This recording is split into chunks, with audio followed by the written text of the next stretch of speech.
Here we are yet again with the Queens Golden Gaels head coach Steve Snyder ready to do their season preview. Coach, big road trip week one. We appreciate you taking the time to join us today.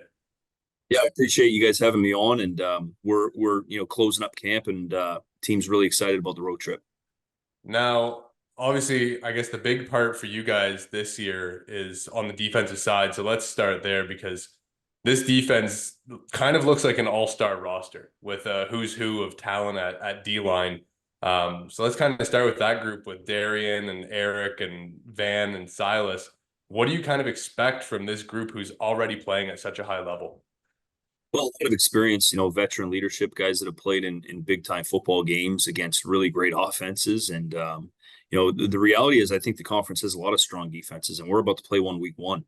But I like our defense, especially with that defensive line. I think it gives us a good jump start to the season, having a veteran group of, high end players that are physically impressive and that have played a lot of football and gotten very technical over the years. Now, as for kind of the back end, Ashton Miller Melanson, Keegan Vanek kind of and your corners as well are the holdovers. So it's really not much changeover, but there's a new body at the safety position. What can you kind of talk about your adjustment to having a new man in the back? Yeah, well, we had a really good one, a guy that we absolutely loved, Eric Colonna, just an incredible leader, high football IQ, and gave his heart and soul to the program. So he'll certainly be missed. His name's still echoed throughout the building because of his work ethic and his commitment.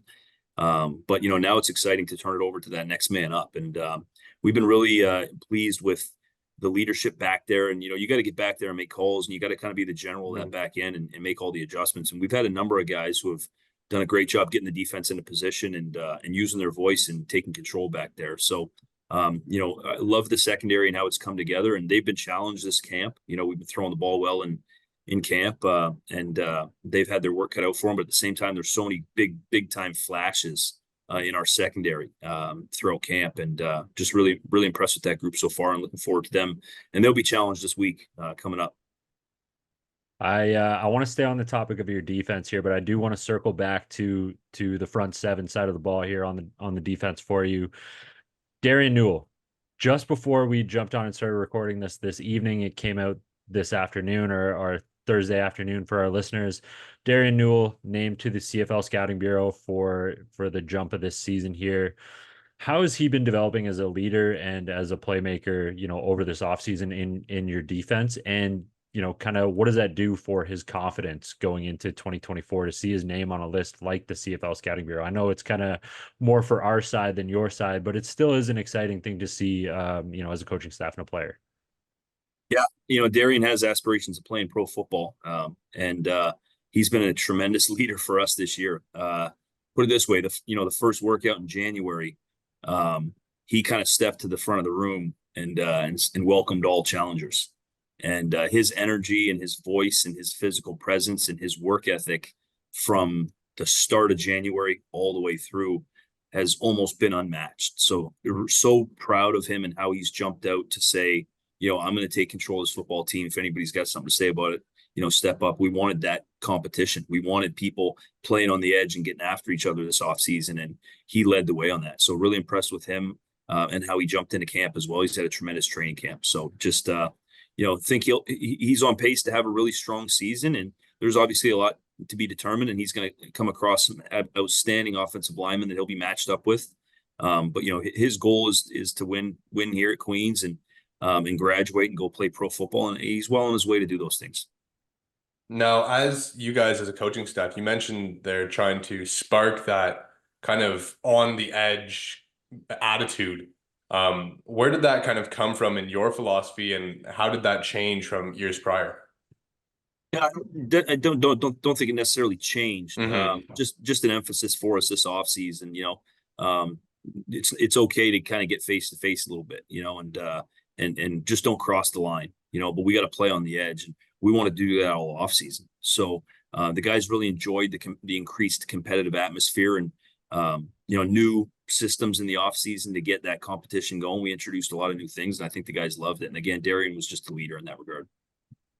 Now, with the new systems, I mean, obviously the big one is Tom Flaxman leaving for the AUS and Coach Nesbitt stepping up. But you guys also brought in a new special teams coordinator this year. Kind of talk about his presence and how much he's brought to you guys.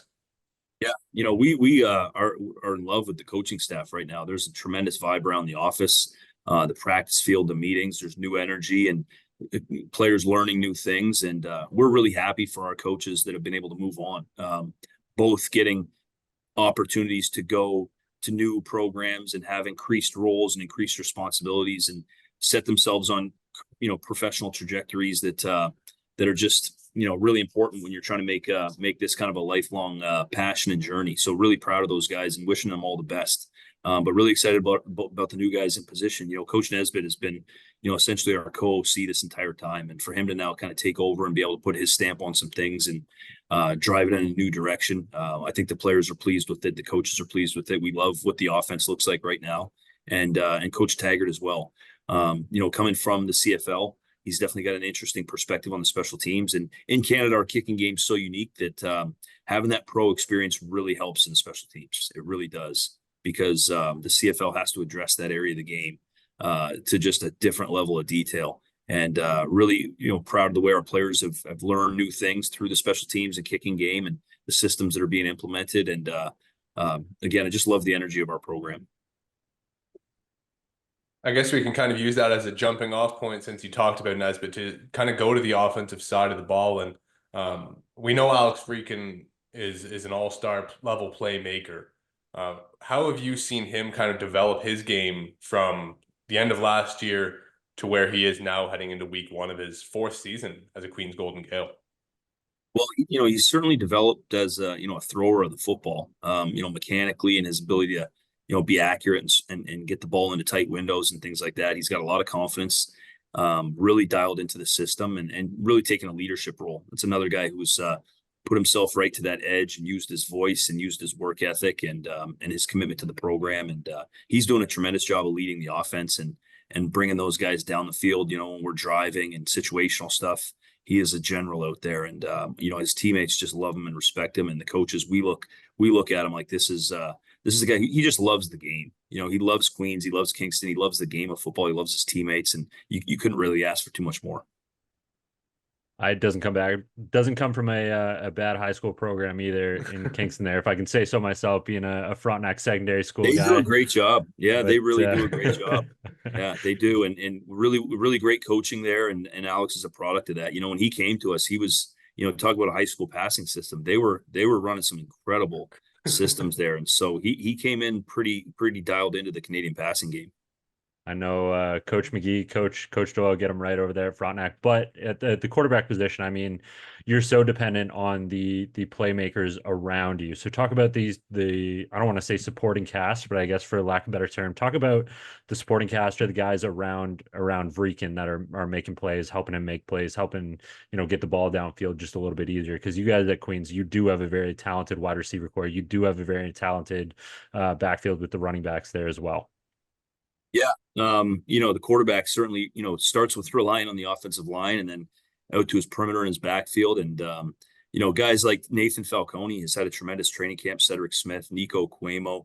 I mean, these guys just jumped right out. All the work they put in the summer, you could see it. Matt Camillo stepping up big. And then we got some young guys who are putting their name on the map as well. But it's a group that I thought, really showed some great depth. Early on, it was like, as we're getting into the group 2s and even the group 3s, you're not seeing a big drop off. Guys are, doing a good job separating with speed and playing into zones and just bringing the ball down. So, and the quarterbacks across the board, we've been pleased with as well. They're a great group. They're competitive with each other. They support each other. And so, the supporting cast around, the perimeter game, I think it's been an improvement for us. One of the big names that I'm sure is going to be mentioned a lot this year, you guys got running back Jared Jazari back from the CFL. What has that done to enhance your running backs room? And I mean, I was out at practice earlier this week, and I'm hearing him screaming as you guys are walking for warmth, and everyone else is following along. What does that tone setter do for you guys? Yeah, he is a worker. He is not to be outworked on the practice field. That's kind of the way he goes about it. And definitely psychologically, he's understands what it takes to get an advantage and get an edge in the game. So he is constantly energetic, constantly motivating and bringing up his teammates, and kind of a no excuses type of guy with a great work ethic on the practice field. And he's been just a a pleasure to have back on the team, jumping right out the gates. And it's just like the standard is here and there's no excuses type of thing. And you need that. You need that from your veterans. And he certainly provides that. Now, one of the interesting things, I mean, we've talked about coaches a little bit, but you guys kind of went dipping into the other end of the rivalry, and you guys pulled Alex Taylor over as your running backs coach. What has that done to kind of bring up that level, I guess, for the same room, to have a guy that's done it at such a high level recently be there as that mentor? I'll tell you what, Alex Taylor is one of the most impressive young guys you'll come across. Not only a incredible football player in his day and a champion and an all-time leading rusher, but also academically. Like, he's in med school here at Queens, and his character and his commitment to developing young people, that's kind of what this is about for him. He just loves to be around young people and help them. And, he helps on the academic side. He's coaching our running backs, and, we have a great relationship. We really hit it off, when I had the opportunity to coach him, and we were able to be successful together, and we built a trust. I really trusted him. I think he trusted me, and he loves the city. He was here and he couldn't hold it back anymore. He had to come and get on board. So we're happy to have him because he provides, some mentorship to our young running backs and to Jared as well. And a proven successful guy, world-class human being, but he can see the game and he knows the game. He's very intelligent. And some of from a system and some of the language and things like that, there's some similarities, that he's familiar with. So some of that basic stuff that we do is kind of what he came up on. So, but you can see him back there coaching guys, and he's making reads, with his finger, showing the young backs where to go, and he is bang on, so it's been great having him. I guess the final kind of group that we haven't really touched on might be the one that has the most changeover, not because of guys aging out, but because you've sent guys to the next level consistently. And that's your offensive line. When you have so much turnover at one position, I mean, we talked about it last year, right, with you on this. We're going to rush with a group instead of one guy being the big guy. On the offensive line, it's a different beast as there's 5 spots and they all have to go together. How has that group kind of progressed through this year's training camp? Well, they're tight. It's a tight group. The chemistry's there. The commitment to the program and the standard and building that offensive line and line of scrimmage cultures there. We got some good veterans that are back that I think do a tremendous job with leadership. It's a welcoming environment, and I think they understand the importance. They certainly do. I mean, we pride ourselves in being a line of scrimmage program, so that's why guys are coming here. And when they're here, they realize that there's an emphasis and a support and a dedication there that I think is really high level. And I think when you bring people in and you develop them and you keep them in the system and they do all the right things, when their number gets called, I think they're ready to go. And I think we got some guys that fit into that mold. They've been in the weight room, they've been in the meetings, they've been on the practice field. They're connected deep into the chemistry and the culture of the program, and now it's their time. And I've been impressed right now with a lot of guys stepping up and making calls and being technical with it and playing together and hustling and finishing and taking great pride. And there's certainly going to be room for improvement in all aspects of the game for us. We're heading into week 1. We're going to be a different football team week 2 than we were week 1, and I think we'll look a little bit different by the time halfway through the season gets rolling. And it's just an improvement thing. It's a day-to-day improvement thing. And I think even our defensive line, as veteran as they are, we've seen an improvement from the start of training camp to now. And I think our offensive line is in that boat, as well as our backfield and our H's and our receivers. And it's just, it's a commitment to getting better every day. And our offensive line has always been into that, and they're going to continue to be into that. All right. I want to, I guess, zoom the hypothetical camera out here if I can and talk about the all 24 angle of things, both sides of the ball.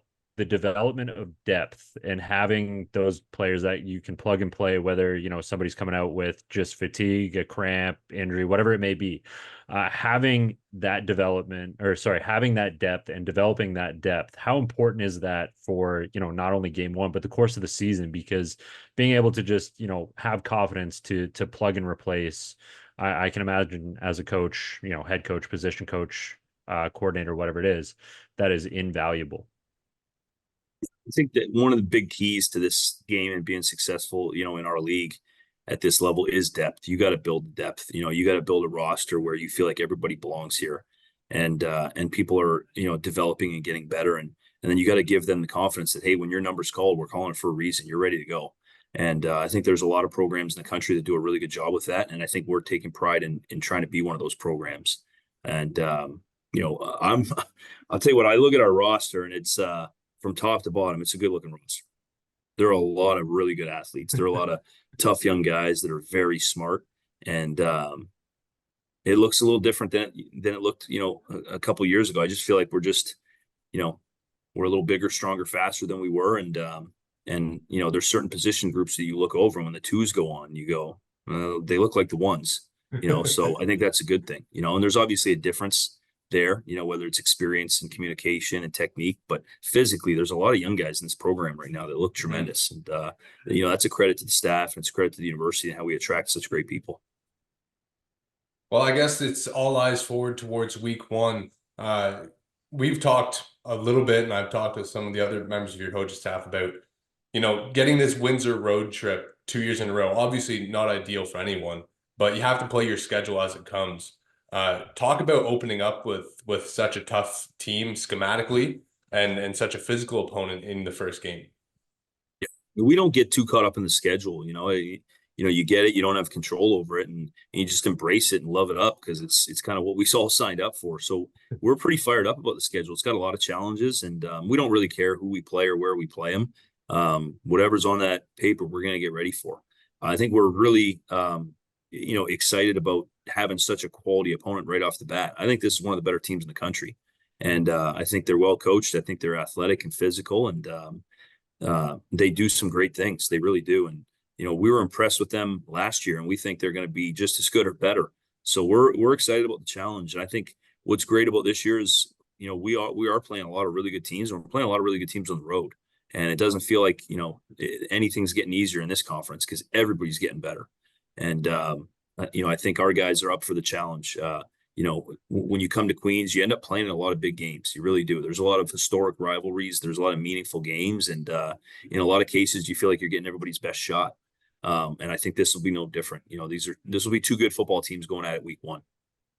I don't know if I have much else I want to bother you with here, Coach. I think we've taken up enough of your time here. We are super excited for week one to hit. We are super excited for the rest of the season and what's in store for Queens football. So for myself, for Wade, for See a Perspective in the OUA here, we just want to thank you for your time, and we really do appreciate you joining us this year. We appreciate when we get to jump on here and talk some Queens football with you. Well, thanks for having me. Keep up the great work. And I think we're all looking forward to a great OUA season.